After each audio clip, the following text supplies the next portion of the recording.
Hey guys. Um, the question that we're going to deal with today is about being a better coach and the feelings that come up from not feeling like you're, one of those great, amazing master coaches that have been doing this for 20 years, right? Because you've been doing it for maybe 6 months or 2 years or 5 years or however long. And there's always a coach further along that you read about, that you see on TV, that you work with, that you whatever, who in your estimation must be incredible, right? So, what do you do about that feeling inside of feeling like, oh, maybe I'm not really that great. Why would anybody want to coach with me?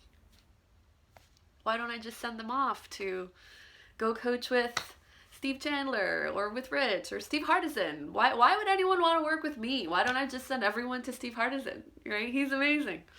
And um, I get that. I totally get that.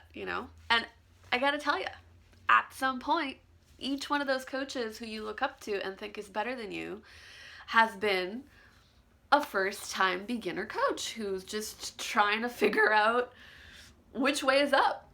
How do you ask a powerful question? Oh, wait, what is that even? How do you listen at multiple levels of listening? How do you help people see different perspectives? How do you deal with people's deep inner insecurities? All that stuff. What does deep coaching mean versus giving advice, which is that first instinct we have as coaches, right? Where we want to help and just give advice. So, all great questions, and those feelings are what they are, and roll with it, man, because they're going to just keep being there. There's always going to be somebody with more experience than you. There's always going to be somebody who makes more money than you. There's always going to be, I'm a woman, I'm used to this one, someone who's prettier than me. There's always going to be someone who's more something than I am, right? What I do when those gremlins start doing their little chatter in my mind is I start to think about, well, what can I do? What am I really good at? What is the gift that I bring that only I can bring?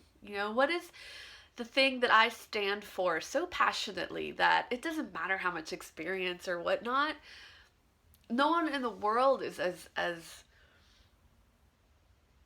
qualified to speak about a certain kind of experience around power as I am because of X, Y, and Z story that I experienced for myself, right? What is your particular gift that nobody else has?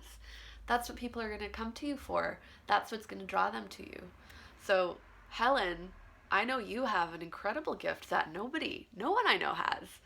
That, you know, like, it's just amazing where you channel who you are and what you do and what you offer from. Keep remembering that. Find the sources, find the people that'll keep reminding you about your beauty and your depth. And keep that success journal, right? Every time something beautiful, wonderful happens with a client or with a potential client in a conversation, write it down. Those are the part of the reasons why we keep those, is to just help ourselves remember. Now, as far as becoming a better coach, there are always ways to continue to improve that skill. It's really, really important. It's something that I continuously do, and all the best coaches I know continuously do. There's more information that we could possibly gather in a lifetime. There's always better. So here are, if you want to go off and scurry off and read some cool stuff about how to be an amazing coach that I found really useful, and I incorporate this stuff in my practice, and it's really helped me. First of these books, this is Super Coach by Michael Neal. Great book. It's such a fun read. He really breaks down all these different aspects of coaching and being and doing, and has exercises in here that you can do for yourself and you can have your clients do. It's a really lovely process. It makes a lot of sense. It's so fun, so accessible. Give it to your clients, but really go through this, circle it, find exercises. You're going to be a better coach just after reading this book. Another book by him, You Can Have What You Want. This one is even more detailed than this one. It's not as easy a read. This is more a little bit more textbooky. Way more in detail about all the different aspects of what can come up in a coaching situation with somebody, and then different ways that you can deal with those things. This is more NLP based. So Michael Neal, now he's a big 3 principles guy. Before that, he was an more NLP interested based coach. I personally have never worked with him. I don't know, but from what I can tell from his work that he puts out there that I've read. So this is from his NLP days. Super helpful tools that you can have in your back pocket. Quiet Leadership by David Rock. This is the book that is all about how your clients are the ones who create the insights themselves. It's not you giving them the insights, it's them coming up with the insights themselves. This will take you through an amazing process of how to do that and why it's important neurologically, and the best ways to set your clients up for success so that they're creating their own insights, because then that gives them so much more motivation to go do the stuff rather than if you told them. This book, Motivational Interviewing, I think it's Alex Mill, somebody who's in all my kind of groups, has recommended this book at least twice. It is a full-on, straight-up textbook. Okay, this is for like heavy-duty studying stuff. It's full of examples of coaching, etc. in here. If you're into like the heavy-duty researchy stuff about how to be a great coach, this one has been highly recommended by, I think, Alex Mill, a coach that I really, really like. And then Steve Chandler put out a little email to our ACS group the other day recommending 2 books as well for coaches who are looking to be better coaches. His recommendations: a book called Being Human by a woman, Amy Johnson, and Who Would You Be Without Your Story by Byron Katie.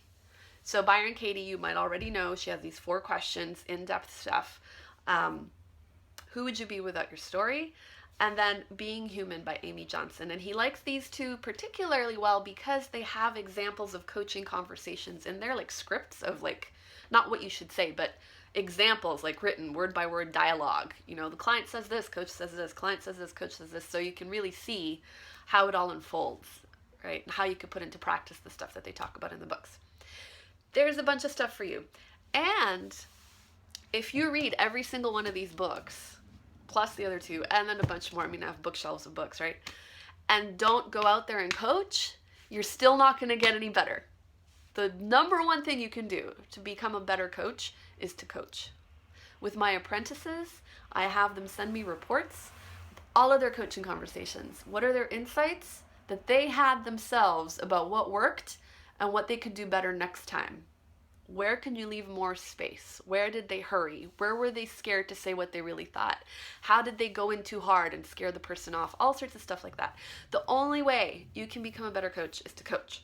So go out there and coach your ass off and enjoy it. Enjoy it. You have so much to give. They're lucky to have you. I promise. All right. That's my rant for the day. Mwah.